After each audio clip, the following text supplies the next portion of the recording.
My husband sneered. "You're not wife material. You're a placeholder until someone better shows up."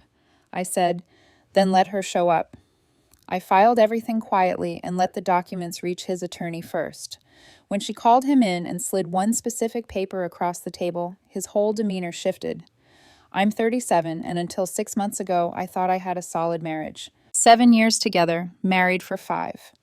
We met at a friend's party, dated for about 18 months before getting engaged, married a year after that. Standard progression. He worked in real estate. I worked in tech. We had a nice house, 2 cars, traveled twice a year. From the outside, everything looked fine. But somewhere around year 3, things started changing. Small things at first. He'd make comments about my work, how I wasn't ambitious enough, how I should be pushing for promotions harder, how other wives in his office were making partner or starting their own firms. I'd brush it off. I was doing well, making good money, contributing equally to our household, but it was never enough. The comments got worse. About my appearance, my hobbies, my friends. Everything became a comparison. His colleague's wife ran marathons. Another one was learning Italian. Someone else just bought her husband a new car. It was exhausting, like I was constantly being measured against invisible standards I couldn't meet. I tried for a long time. Started going to the gym more, picked up a side project at work, planned nicer date nights, but nothing changed. He'd find something else to critique, something else I was lacking. The breaking point came on a Wednesday in March. I'd just gotten home from work. Long day. I'd been dealing with a difficult client and a system migration that went sideways. I was tired. I wanted to just decompress. He was in the kitchen when I walked in. "Hey," I said, "you're late." "Yeah, had a crisis at work. Told you this morning it might be a long day." You're always having a crisis. It's part of the job. Other people's wives seem to manage their jobs without constant drama. I set down my bag. What's that supposed to mean? It means maybe you're not as good at your job as you think you are. I'm good at my job. I got promoted last year. My reviews are excellent. What are you talking about? He turned to face me. You're good at being mediocre, at being comfortable, at doing just enough to get by. Where is this coming from? It's been coming for a while. You just don't see it. See what? That you're not wife material. You're a placeholder until someone better shows up. I felt like I'd been punched. I just stood there staring at him, trying to process what he'd just said. A placeholder. Yes. Someone better? Yes. So you're saying you're waiting for someone to replace me? I'm saying I settled, and I'm realizing I shouldn't have. I should have yelled, should have argued, should have demanded he take it back. But I didn't. Something in me just clicked into place. A calm settled over me. Then let her show up, I said. What? You're waiting for someone better? Fine, wait. But I'm not going to sit here and be your backup plan while you do. Oh, so now you're offended. I'm not offended, I'm done. Done with what? This? Us? He laughed. Actually laughed. You're not serious. I'm completely serious. You're overreacting, and I was just being honest. You were being cruel. There's a difference. And I'm not interested in being with someone who sees me as temporary. So what? You're going to leave? Yeah, I am. Over one comment. Over 3 years of comments. This was just the final one. I went upstairs and started packing a bag. He followed me. You're being ridiculous. Maybe. You can't just leave. Watch me. Where are you even going to go? Hotel tonight. I'll figure out the rest later. This is childish. You told me I'm a placeholder, that you settled, that you're waiting for someone better. What exactly am I supposed to do with that information? Sit around and prove myself? Compete with hypothetical better options? No thanks. I finished packing, grabbed my laptop bag, walked past him, and down the stairs. Don't do this, he said from the top of the stairs.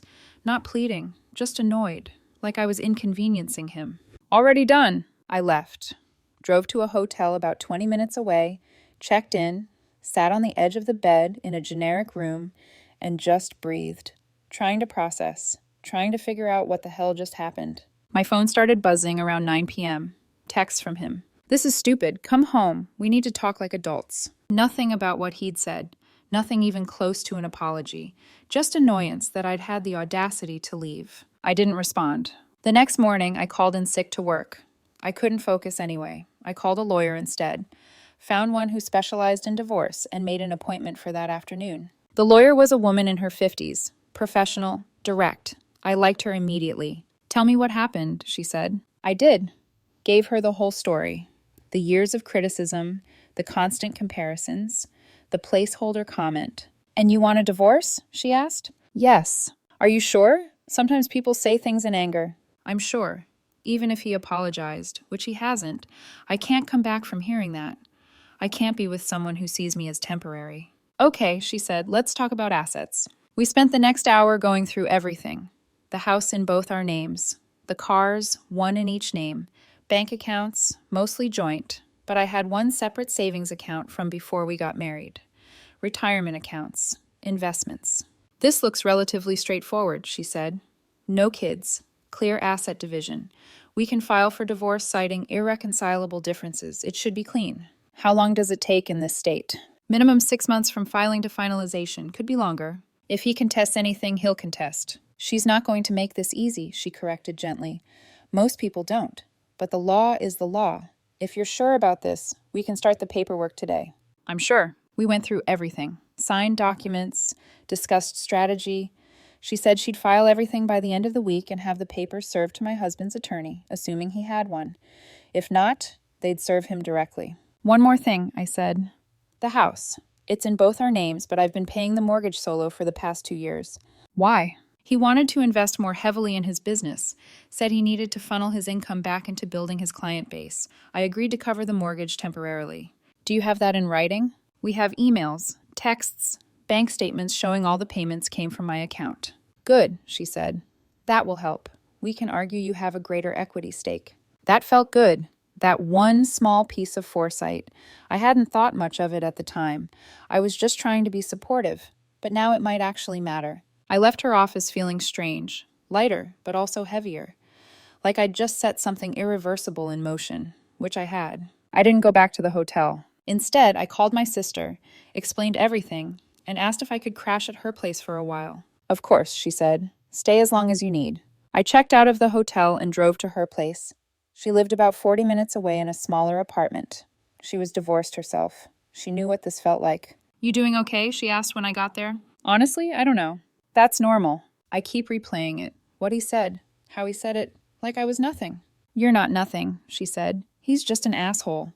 That made me laugh. The first time I'd laughed in 24 hours. The papers were filed on Friday. My lawyer called to confirm. She said they'd be served to my husband the following week once he retained counsel or directly if he didn't respond to the initial notification letter. I didn't tell my husband I'd filed. I didn't see the point. He'd find out soon enough. I stayed at my sister's place through the weekend. Tried to process. Tried to figure out what came next. Monday morning, I went back to work. Told my boss I was going through a separation and might need some flexibility. She was understanding. Told me to take whatever time I needed. The notification letter was sent to our house on Tuesday. I knew because my lawyer texted me. Initial notice delivered. He has 5 days to acknowledge and retain counsel. Wednesday afternoon, my phone exploded. 15 missed calls from my husband. 10 text messages. All variations of what the hell, and you filed for divorce? I didn't respond. Thursday morning, he showed up at my office. Security called me and said my husband was in the lobby demanding to see me. Tell him I'm not available, I said. He's insisting. I don't care. I'm not seeing him. Security escorted him out. He called me immediately afterward. I declined the call. He texted, "You're really going to do this without even talking to me?" I replied, "You told me I'm a placeholder. What's there to talk about?" I didn't mean it like that. How did you mean it? I was frustrated. You know how I get. I do. That's part of the problem. So you're just giving up? I'm not giving up. I'm choosing myself. This is insane. Maybe, but it's happening. Friday came. He retained a lawyer. My lawyer called to tell me. He's got representation. Big firm. Expensive. They're going to push back hard. Let them. They'll try to drag this out. Make it messy. I figured. Are you prepared for that? I'm prepared to not be treated like garbage, whatever it takes. The following week, both legal teams exchanged initial documents. Discovery phase. Each side presenting their case for asset division. My lawyer called me on Wednesday. We need to talk about something. Okay. His attorney is claiming he's entitled to half of everything, including your separate savings account. That account is from before we were married. I know, but they're arguing that since you commingled funds, using some of it for joint expenses over the years, it became marital property. It might be, she said calmly, but we'll need to prove otherwise. Do you have records of the account from before the marriage? Yes, I've got statements going back 10 years. Good, send those over. We'll build our case. This went on for weeks. Back and forth. His team pushing for more, my team holding firm. Every time I thought we were close to settlement, his lawyer came back with new demands. Meanwhile, he kept trying to contact me. Calls, texts, emails, showing up at places he knew I'd be. I ignored all of it, changed my routines, made myself unavailable. 2 months in, my lawyer called with an update. We're scheduling mediation. His attorney thinks we can settle this without going to trial. What are they offering? He keeps the house. You keep your car and your separate savings account. Joint accounts get split 50-50. Retirement accounts split based on contribution during marriage. What about the mortgage payments? They're claiming those were gifts, that you voluntarily agreed to cover them. I have emails saying it was temporary. I know, we're presenting those, but they're pushing back. Mediation was scheduled for early June, 3 months after I'd walked out. 3 months of legal fees, stress, and constant back and forth. The day before mediation, my lawyer called. I need you to come in. There's something we need to discuss. I went to her office that afternoon. She looked serious. What's going on? I asked. His attorney sent over some new documents this morning. Financial records. They're trying to claim you've been hiding assets. I haven't hidden anything. I know, they're fishing, trying to find something they can use. Let them fish. There's nothing there. There is one thing, she said carefully. What? That separate savings account. The one from before the marriage. What about it? How much is in there? About $75,000. Why? Because I don't think you ever told your husband about it. At least not recently. I haven't talked to him about my finances in years. He never asked. Well, they don't know about this account. It's not on any of the joint financial documents. It's completely separate, different bank. Is that a problem? Not legally. It's your premarital asset, but strategically, it gives us leverage. How? Because tomorrow at mediation, when they push for the house and half of everything, we're going to present documentation showing that you have a significant separate asset they didn't know about. And we're going to make it clear that if he pushes this to trial, we're going to argue that you deserve the house based on the mortgage payments you made. And his business investment excuse? We're going to argue it doesn't hold up if he can't show proof that the money actually went into his business. Can we do that? We can, and we will. The question, she said, is whether he backs down or doubles down. Mediation happened the next day. A conference room in a neutral office building. My lawyer and I on one side, my husband and his attorney on the other. A mediator sat at the head of the table. My husband looked different, tired, thinner. He wouldn't make eye contact. The mediator began. We're here to see if we can reach an agreement on asset division. Both parties have submitted their positions. Let's start with the house. His attorney jumped in immediately. My client is requesting sole ownership of the marital home. He's been living there since the separation and has maintained all expenses. My lawyer responded without hesitation. My client paid the mortgage solo for 2 years prior to separation. We have documentation showing over $60,000 in payments. If anything, she has a greater equity stake. Those were voluntary payments, his attorney said. Gifts. We have emails showing they were temporary arrangements. They went back and forth for 20 minutes. Then my lawyer said, we'd like to present some additional documentation. She slid a folder across the table. His attorney opened it, scanned the first page, then looked up. What is this? Bank statements for my client's separate premarital savings account. As you'll see, the account has maintained its separate status throughout the marriage. No commingling, no joint deposits. Completely separate. His attorney flipped through the pages. My husband leaned over to look. I watched his face change. I saw the exact moment it hit him. $75,000? His attorney said quietly. Yes, my lawyer replied. We weren't aware of this account because it's separate, premarital, and not subject to division. His attorney looked at my husband. They whispered. I couldn't hear what they were saying, but I could see the reaction. Shock, anger, realization.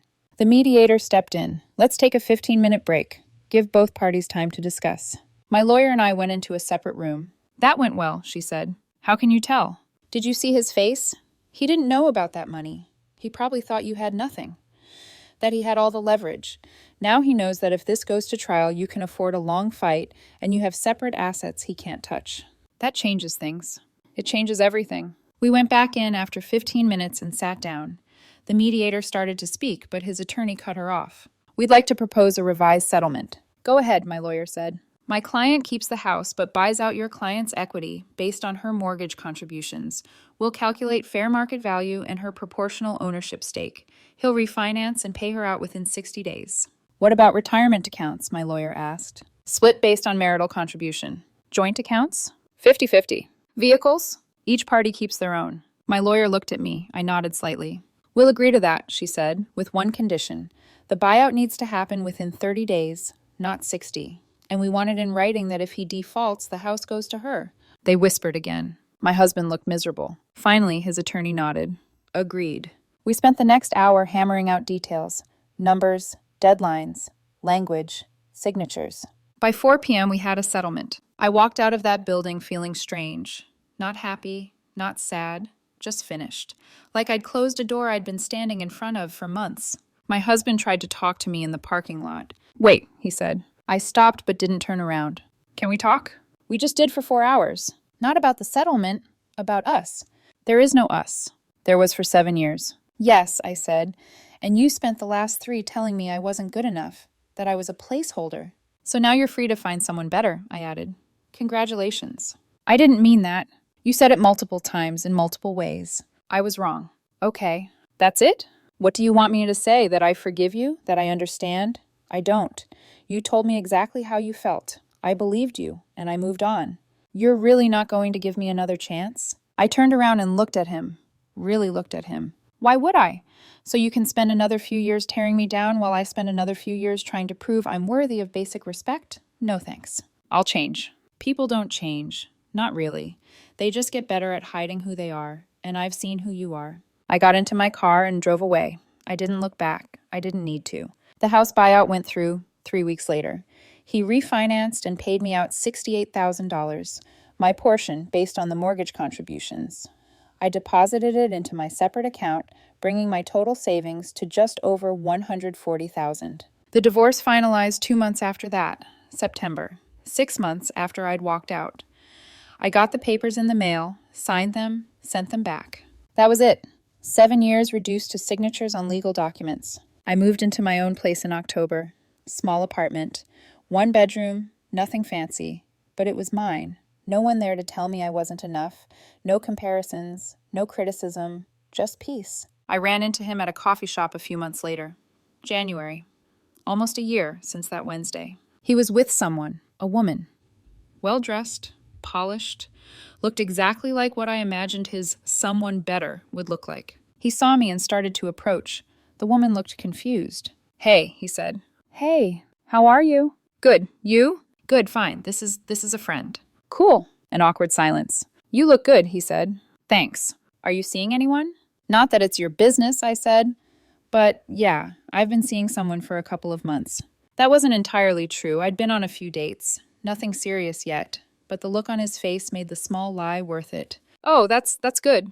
Yeah, it is. He's great. Treats me like I matter. He flinched. I deserve that. You did. Look, he said. I just want you to know I'm sorry for everything. I was horrible to you. Yes, I said, you were. And I regret it. Good.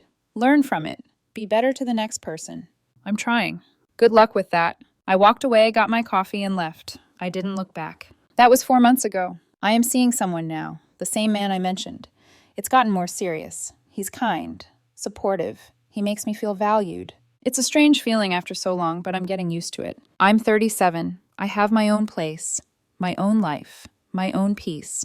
I have someone who actually wants to be with me, not someone waiting for better options. My ex-husband is still out there somewhere, still looking for whatever he thinks he's missing, still probably telling himself that he settled and deserved more. I hope he finds it, not because I care about his happiness, but because I want him to stop measuring everyone else against impossible standards. For their sake, not his. As for me, I'm done being anyone's placeholder, done proving myself, done accepting less than basic respect. If someone thinks I'm not enough, they're welcome to find someone who is. I'll be over here, living my life with someone who knows exactly what I'm worth. And that's more than enough for me.